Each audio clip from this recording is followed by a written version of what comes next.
You can keep working. So Mike was the student, and Neil was the instructor in the back seat. How did it feel? Honest opinion. Yeah, the launch was pretty easy. It was like as if I was going to do a trike launch.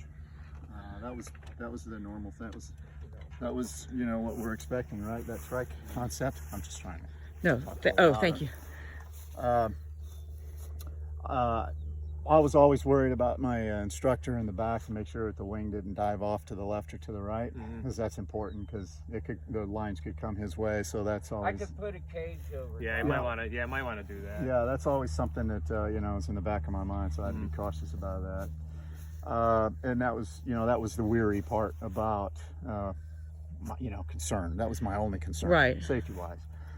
As far as the training value is concerned, it was a big shock that we both lifted off. Well, we could have lifted off the ground. That was a shocker. Front came up once. That was pretty pretty impressive. I almost said, I think we're going. That's why you got to use the right wing, because I flew. Yeah. You know what I mean? I was off the ground 4 feet. Yeah. So you got to use the right wing and the right winds, the right conditions. Okay.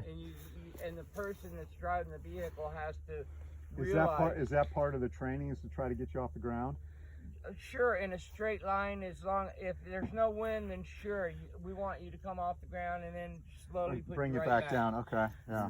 There's nothing wrong with it. He's in a solid deal. It's up to the driver to be on the throttle correctly. Is it balanced? And it's not like you don't want to hit dead stop. Okay. You know what I mean? Is it balanced? Meaning that. Yeah, I came off the ground and I felt fine. With the instructor as well? Well, I didn't do that. Okay. I mean, but I'm sure, because of it being tethered like this, I'm sure it's gonna automatically balance. Right. And that's the theory of what's going on here. Yeah. I haven't tested the back seat. I've done this whole trike without the back seat, Right. but Okay. the back seat this is the next step. And if the cage, I thought about building a cage around for them to set it up, the lines on, to simulate the whole thing and protect. We discussed this at at the shop, but it's nothing to put one of these cages. Yeah, just to get because the student will be making some mistakes and that, so I got something for the instructor. I hadn't rode back there. So how did it feel in the back seat, Neil? How did it feel? Might want to do some sort of protection for the wheel so the lines don't get caught in there.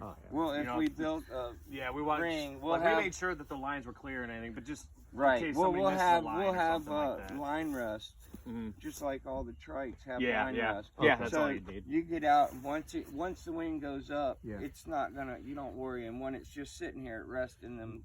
Yeah, that's all you need. Right. How did the back seat feel? Could you see the student back seat was fine. better? I couldn't, but I'm also short and he's also tall. All right, that's true. But yeah, I could watch his hand movements and everything. Right. I didn't feel any slide. No, I think your bungees worked. I think the bungees worked. I was watching for that. I didn't see any slide. Yeah, it didn't feel like it was going to start to go or anything. Yeah, which is actually a learning curve, a learning experience. But I could take one bungee off or two bungee off.